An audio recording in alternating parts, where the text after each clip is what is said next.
जय श्री राम। मेरे सिंह राशि के प्यारे जातक जातिका, आपका बहुत स्वागत है आपके अपने बेहद खास कार्यक्रम में। अक्टूबर कैसे व्यतीत होगा आपके लिए बहुत महत्वपूर्ण विषय है। और 1 अक्टूबर का महीना ही इस प्रकार का महीना होता है, करीब 15 सितंबर से 15 अक्टूबर के बीच में, जब आपके राशि स्वामी आपके सेकंड हाउस में गोचर करते हैं, यानी पैसे वाले घर में गोचर करते हैं, परिवार वाले घर में गोचर करते हैं। तो पैसा बनाने का, परिवार को अच्छा बनाने का और अपना दबदबा बनाने का ये सबसे बढ़िया महीना होता है। कैसा रहेगा इस पर चर्चा करते हैं आपके लिए महीना।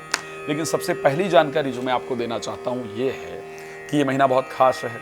इसमें दीपावली भी है और सिंह लग्न के अंदर दीपावली पूजन सबसे सुंदर माना जाता है। आपकी लग्न के अंदर, आपकी राशि के अंदर तो आप लोगों की बड़ी सारी शिकायतें थी कि साहब तंत्र दोष हो गया, नज़र दोष हो गया, व्यापार में जो रुकावट आ रही वो हो गया, प्रोफेशनल लाइफ बेहतर करने के लिए हो गया, लक्ष्मी प्राप्ति के लिए हो गया। कोई ऐसा स्पेसिफिक यज्ञ हो तो मैंने इस बार एक सामग्री तैयार किया है जिसके द्वारा घर में यज्ञ करने से एक शानदार परिवर्तन जरूर होने वाला है। आपसे रिक्वेस्ट करूंगा, यदि आप भी चाहते हैं कि इस दीपावली का अच्छा लाभ उठाया जाए, सारी बाधाओं को दूर किया जाए, जीवन में प्रसन्नता प्राप्त किया जाए और वो यज्ञ मैं कराऊं, सामग्री भी मैं भेजूंगा, यज्ञ मेरे द्वारा कराया जाएगा।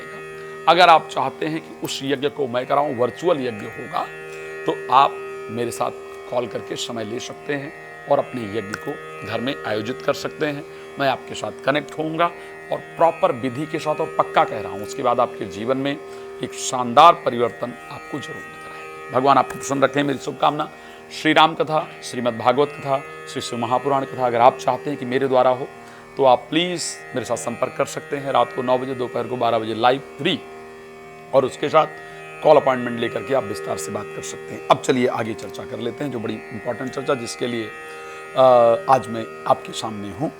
अक्टूबर आखिर कैसा रहेगा? देखो, 2 चीजें बहुत इंपॉर्टेंट होती हैं जीवन के अंतर्गत। अगर हमारा राशि स्वामी पावरफुल हो, राशि स्वामी स्ट्रांग हो, तो ऐसे परिस्थिति में बड़ी बड़ी बाधाएं हमारे जीवन से दूर हो जाती हैं। मैं आपके बारे में एक चीज बहुत स्पष्टता से जानता हूं, क्योंकि आपके राशि में केतु गोचर कर रहे हैं। केतु के गोचर करने के कारण एक तो आपके स्वभाव में आप कुछ दिनों से महसूस कर भी रहे होंगे, पक्का बता रहा हूं, कर भी रहे होंगे, कर भी रही होंगी, बड़ा अजीब बदलाव आया है। बहुत क्रोध आना उत्पन्न हो गया है, एंजाइटी बहुत रहती है, लोगों से मोह सा भंग हो गया है। मतलब लगता है कि कोई संसार में अपना है नहीं, मतलब कोई सपोर्ट नहीं कर रहा है, अकेले जीवन व्यतीत कर रहे हैं, ऐसा करके आपको महसूस हो रहा, पक्का बता रहा हूं। और ये वीडियो देखते वक्त भी आपको यही महसूस हो रहा है, ये भी पक्का कह रहा हूं मैं। दूसरी चीज क्या हो गई कि जो आप हैं एक्चुअल में, वो लोग समझ नहीं रहे हैं। इस टाइम पर लोग आपको ब्लेम कर रहे हैं, आप पर झूठा आरोप लगाने का प्रयास कर रहे हैं, आपको झूठा साबित करने का प्रयास किया जा रहा है। जो आप हैं नहीं, वो आपके प्रति आपको साबित करने का प्रयास किया जा रहा है। तो ये चीजें तो आपके साथ हो रही हैं, क्योंकि केतु आपकी राशि में गोचर कर रहे हैं। लेकिन इस समय क्या अच्छा है? क्या अक्टूबर में भी यही सब कंटिन्यू रहेगा या कुछ परिवर्तन हो सकता है? तो अगर मैं एक चीज को लेकर के बात करूं, सबसे पहली बात प्रोफेशनल लाइफ को लेकर के, क्योंकि आपके सेकंड हाउस के जो स्वामी शुक्र है ना, 9 तारीख तक गोचर कर रहे हैं आपकी राशि के अंदर। 10th हाउस के जो स्वामी हैं, 10th हाउस जीवन का कार्य क्षेत्र है। तो कार्य क्षेत्र को लेकर के 9 तारीख तक कुछ इंपॉर्टेंट चीजें आपके साथ घटित होने वाली हैं। कोई महत्वपूर्ण अपॉर्चुनिटी, जो काम, माना आपने कहीं इंटरव्यू दिया था, ये कोई काम किया था जो रुका हुआ था, जिसके लिए प्रयास कर रहे थे, बहुत दिन से बन नहीं रहा था, चक्कर काट रहे थे, तो वो काम बनने का जो संयोग है वो बनेगा।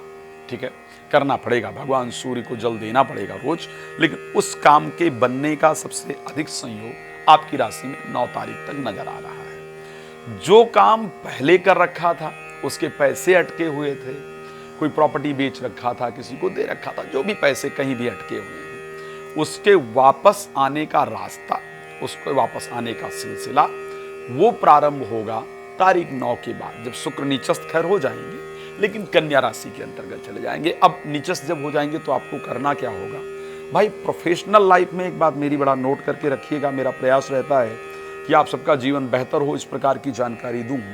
तो शुक्र का जो ये वाला परिवर्तन है ना, ये 9 तारीख को होगा, कन्या में जाएंगे। तो अपने प्रोफेशनल लाइफ में ना कुछ बोलिए नहीं, जो काम है उसको कीजिए, मस्त रहिए, नहीं तो आपकी बातों को उल्टा साबित करके, गलत साबित करके आपकी इमेज खराब कर दी जाएगी। तो ये बहुत ध्यान रखना है, इस बात को बड़ा ध्यान रख करके चलिएगा। लेकिन राशि स्वामी सेकंड हाउस में गोचर करेंगे। तारीख अगर मैं बात करूं तारीख 17 तक, 17 को तुला राशि में चले जाएंगे। 17 तारीख तक घर परिवार में मांगलिक कार्य का आयोजन, घर परिवार के प्रति आपका बहुत ज्यादा लगाव, बहुत सारे काम इस प्रकार लगे रहेंगे। तारीख 17 के बाद आपकी यात्राओं का दौर स्टार्ट हो जाएगा। मैं यहां तक देख पा रहा हूं कि दिवाली के दिन भी आप घर पे लेट आएंगी। दिवाली के दिन भी बड़ा भाग दौड़, बड़ी थकान आपकी लगी रहने वाली है। तो इसलिए 17 तारीख के बाद की जो परिस्थिति है वो भाग दौड़ से परिपूर्ण रहने वाली परिस्थिति आपके जीवन के अंतर्गत नजर आ रही है। तो वहां थोड़ा भाग दौड़ दिख रहा है। मैं एक रिक्वेस्ट करूंगा, 17 तारीख के बाद सूर्य को लगातार जल दीजिएगा। अच्छा, एक और इंपॉर्टेंट चीज आपको बता रहा हूं, ये वर्ष, ये महीना प्रेमी प्रेमिका को प्रपोज करने का और विद्या में कुछ नया करने का 18 तारीख से पहले का समय है। अगर पढ़ाई पर ध्यान दे रहे हैं, पढ़ाई में कुछ नया करना चाहते हैं, तो इसको 18 तारीख से पहले कीजिएगा। प्रेमी प्रेमिका को प्रपोज इत्यादि करना है, या जो मामले चल रहे हैं उसको ठीक करना है, या बच्चों से रिलेटेड कोई इंपॉर्टेंट काम करना है, तो 18 तारीख से पहले कीजिएगा। उसका फल बड़ा अच्छा मिलेगा। लेकिन 18 तारीख के बाद उसका फल ठीक नहीं होगा। हाँ, एक चीज के लिए बड़ा अच्छा होगा कि यदि विदेश जाना चाहते हैं पढ़ने के लिए, तो 18 तारीख के बाद जाइए। मैं जनरली बच्चों को बता रहा हूँ, माँ बाप को, कि अगर आपके बच्चे की राशि कर्क है ना, आपकी राशि सिंह है, तो आपका बेटा बेटी 18 तारीख के बाद दूर जाएंगे आपसे। वो कहीं और जाएं, पढ़ने, रहने, कुछ भी करने, लेकिन वो दूर जाएंगे। इस प्रकार की परिस्थिति। अब देखो, मैं जानता हूं कि आपको बहुत कुछ जानना है, आपको लग रहा है आचार्य जी और लंबा बताएं, लेकिन क्या करूं, समय कम होता है और सोशल मीडिया पे कहती है छोटे वीडियो बनाओ। तो ऐसे कंडीशन में अभी मैं अपने शब्द को विराम दूंगा, लेकिन आपके सामने नंबर फ्लैश किए जा रहे हैं। एक कॉल दूर हूं मैं आपसे, आप मुझे कॉल करके बात कर सकते हैं। रात को 9 बजे, दोपहर को 12 बजे लाइव जुड़ सकते हैं, और राम कथा, भागवत कथा, शिव महापुराण कथा, ये सब तो मुझसे करवा ही सकते हैं आप। साथ में दीपावली के पूजन में इस बार जरूर जुड़िएगा, आपको बहुत फायदा होने वाला है। भगवान आपको पसंद रखें, इसी शुभकामना के साथ जय श्री राम। बहुत धन्यवाद।